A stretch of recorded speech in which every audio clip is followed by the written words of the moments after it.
Now, let's take a look at the different parts of the violin. We'll start from the top and go till the bottom. At the top, you find the S-shaped head, which is called the scroll. Next, we find this hollow cavity, which is called the peg box. And in the peg box, you find these black knobs, which are called the pegs. We turn the pegs at the clockwise or anti-clockwise in order to tune the strings. At the end of the peg box, we have a joint called the upper saddle. Next to it, this entire section is called the fingerboard. Now the upper saddle is very important because it holds the fingerboard and the strings in place.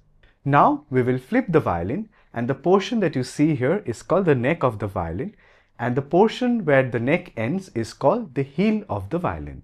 Now this flat portion is called the body of the violin. We also can call it the table. You will see at the sides these particular shapes which is called the purfing.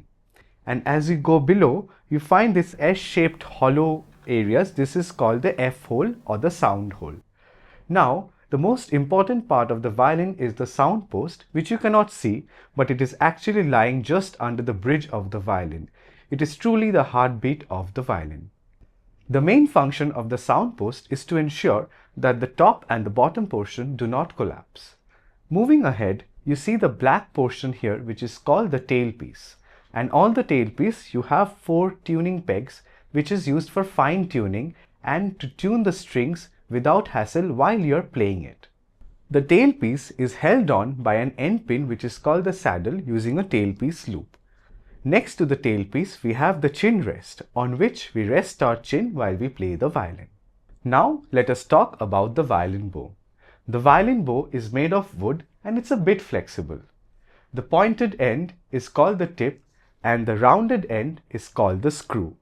We can turn the screw clockwise or anti-clockwise in order to adjust the tightness of the bow strings.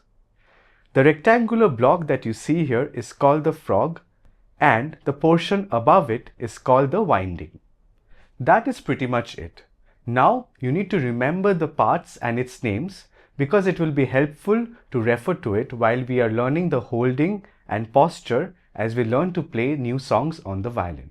Now let's move on to the maintenance of the violin and the bow. I'll talk about a few points that you need to keep in mind while maintaining the bow.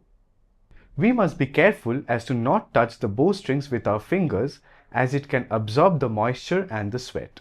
We should also loosen the bow strings when we are not playing. This is a healthy practice and it ensures that the bow strings last longer and the shape of the bow is also intact. Another thing that we need to keep in mind while tightening the bow strings is that we should not make it too tight, because if we make the bow strings too tight, it might get very jumpy. Let me demonstrate. Next, we'll move on to the maintenance of the violin. Now, in order to maintain the violin, all we need to do is ensure that the violin is kept clean and dust-free. For that, after playing, you can clean the violin delicately with a very soft cloth. And that's a wrap. Make sure you remember the different parts of the violin and the steps that we have mentioned to take care of the violin and the bow.